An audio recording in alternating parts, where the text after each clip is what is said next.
Price Lord. அன்பரும் இன்பருமாகிய இயேசு கிறிஸ்துவின் நாமத்தில் எல்லோருக்கும் என்னுடைய அன்பின் வாழ்த்துக்கள். கடந்த நாட்களிலே நாம் உபவாசத்தை குறித்து தியானித்து கொண்டிருக்கிறோம்.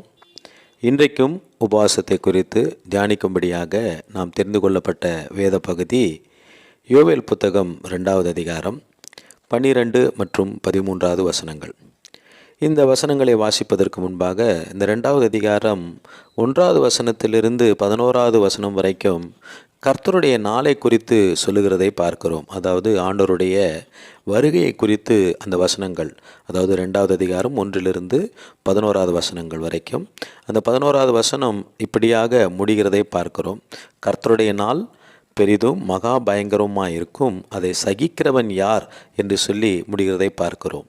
அப்போ கர்த்தருடைய வருகையை குறித்து இந்த 2வது அதிகாரம், யோவேல் புத்தகம் 2வது அதிகாரம் 1லிருந்து 11 வரைக்கும் சொல்லப்பட்டிருக்கிறது.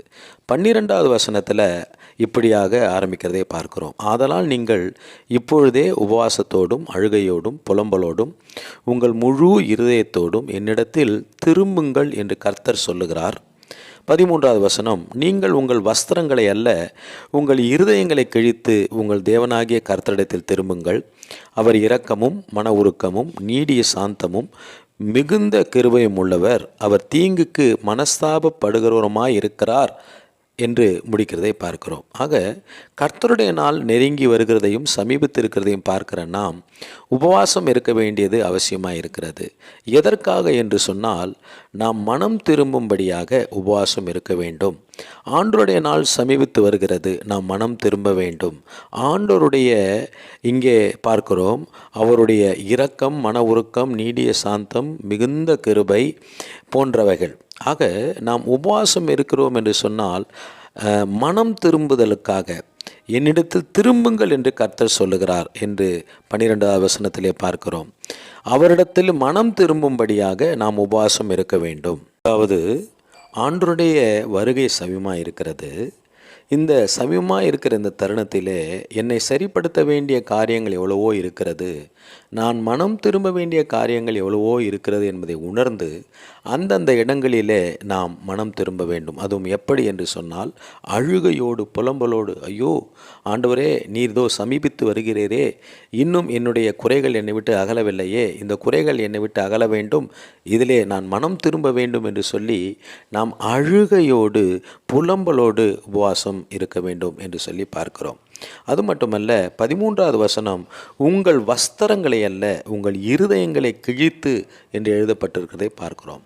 அதாவது அந்த நாட்களிலே உபவாசம் இருந்தவர்கள் வஸ்திரங்களை கிழிக்கிறதை பார்ப்போம். வஸ்திரங்களை கிழித்து ரட்டுடுத்தி சாம்பலிலே உட்கார்ந்து ரட்டுடுத்தி என்று அதற்காக உபவாசத்திற்காகவே ஒரு உடுப்பை அவர்கள் ஆயத்தப்படுத்தி அந்த ரட்டை உடுத்தி சாம்பலிலே அமர்ந்து உபவாசம் இருப்பார்கள். அப்போது இங்கே என்ன சொல்லப்பட்டிருக்குதுன்னா, அது அல்ல, அது மற்றவர்கள் பார்க்க வேண்டும் என்பதற்காக. நாம் உண்மையிலேயே உபவாசம் எப்படி இருக்க வேண்டும் என்று சொன்னால், இருதயங்களை கிழித்து, அதாவது இன்னும் நான் மனம் திரும்பாமல் இருக்கிறேனே என்கிற வருத்தத்தை வெளிப்படுத்தி, எப்படியாவது இந்த உபவாசத்தின் மூலமாக இந்த உபவாசத்தை மேற்கொள்ளுகிற நான் இந்த உபவாசத்தை முடிக்கும் பொழுது அந்த விஷயத்தில் எந்த இடத்துல நான் மனம் திரும்பாமல் இருக்கிறேனோ அந்த இடத்துல அந்த விஷயத்தில் மனம் திரும்பியே ஆக வேண்டும் என்ற ஒரு வைராகியத்தோடு நாம் உபவாசம் இருக்க வேண்டும். அது மட்டுமல்ல, இங்கே 13வது வசனம் ஆண்டவருடைய குணாதிசயங்களை வெளிப்படுத்துகிறதை பார்க்கிறோம். அவர் இரக்கம் உள்ளவர் என்றும் மன உருக்கம் உள்ளவர் என்றும் நீடிய சாந்தம் உள்ளவர் என்றும் மிகுந்த கிருபை உள்ளவர் என்றும் தீங்குக்கு மனஸ்தாபப்படுகிறவராய் இருக்கிறார் என்றும் நாம் பார்க்கிறோம். எனவே அவருடைய இரக்கத்தை பெற நாம் உபவாசம் இருக்க வேண்டும். அவருடைய மன உருக்கத்தை பெற நாம் உபவாசம் இருக்க வேண்டும்.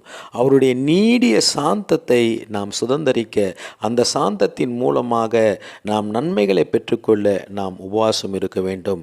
அது மட்டுமல்ல, அந்த மிகுந்த கிருபையை, அளவிட முடியாத அந்த கிருபையை நாம் பெற்றுக்கொள்ளத்தக்கதாக நாம் உபவாசம் இருக்க வேண்டும். மேலும் என்னை குறித்து எனக்கு தீங்கு செய்வதற்கு அவர் மனஸ்தாபப்படத்தக்கதாக நாம் உபவாசம் இருக்க வேண்டும். எனவே நாம் உபவாசம் இருக்க வேண்டும். எதற்காக என்று சொன்னால், மனம் திரும்புதலுக்காக. அந்த மனம் திரும்புதலுக்காக இருக்க வேண்டிய உபவாசம் அழுகையோடும் புலம்பலோடும் காணப்பட வேண்டும். முழு இருதயத்தோடும் அது காணப்பட வேண்டும். இருதயங்களை கிழித்து அந்த உபவாசம் காணப்பட வேண்டும். அது மட்டுமல்ல, இரக்கத்தை பெற்றுக்கொள்ளத்தக்கதாகவும் மன உருக்கத்தை பெற்றுக்கொள்ளத்தக்கதாகவும் அவருடைய நீடிய சாந்தத்தினுடைய நன்மையை பெற்றுக்கொள்ளத்தக்கதாகவும் அவருடைய மிகுந்த கிருபையை பெற்றுக்கொள்ளத்தக்கதாகவும், நான் உபவாசம் இருக்கிறதினாலே எனக்கு தீங்கு செய்யாதபடி தேவன் என்னை காக்கும்படியாக அவர் தீங்கு செய்ய மனஸ்தாபப்படத்தக்கதாகவும் என்னுடைய உபவாசம் இருக்க வேண்டும்.